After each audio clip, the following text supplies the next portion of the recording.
আমি একটা কথা বলবো, সেটা বলি, আমি হচ্ছে একজন মানব, এক মানবের দুই হাত, এক হাতে হিন্দু আর এক হাতে মুসলমান।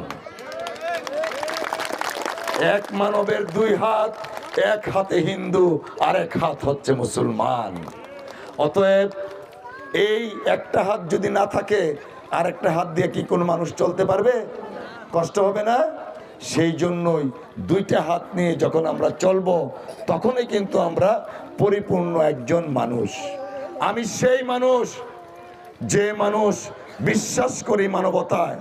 আমি সেই মানুষ, যে মানুষ আমি বিশ্বাস করি আমরা কে হিন্দু, কে মুসলমান, কে বৌদ্ধ, কে খ্রিস্টান, সেটা না, আমরা প্রত্যেকেই মানুষ।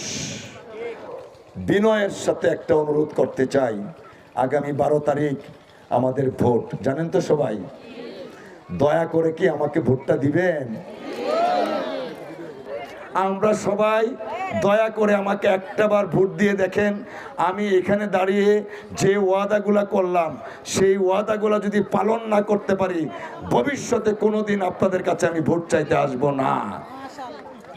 আমি যে কথা বলেছি, সেই কথাগুলো যদি পালন না করতে পারি, আমি কোনোদিন ভোটের জন্য আসব না। কারণ এমপিগিরি কইরা আমার খাইতে হইতেছে না। আমার একটা পেশা আছে, সেই পেশা দিয়ে আমি চলতে পারি। কেউ যদি এই কার্ড নিয়ে, যে কার্ড আমার মার কার্ড, যে কার্ড আমার বাবার কার্ড, সেই কার্ড নিয়ে কেউ যদি দুর্নীতি করে, আমার মা কিন্তু কষ্ট করে ব্যারিস্টার বানাইছে, তার বিরুদ্ধে সর্বপ্রথম আমি গিয়ে মামলাটা করবো ইনশাল্লাহ। আমি নিজে দুর্নীতি করব না, কাউকে দুর্নীতি করতে দিব না ইনশাল্লাহ। কথা কিন্তু পাক্কা। আমাদের প্রত্যাশার কাছ থেকে যে আমাদের 3টা ব্রিজ, একটা হলো কারণকলা, কুমতগঞ্জ আর বরইন্দ পার প্লাস রাস্তাঘাটের উন্নয়নের জন্য ওনার কাছে আমাদের দাবি।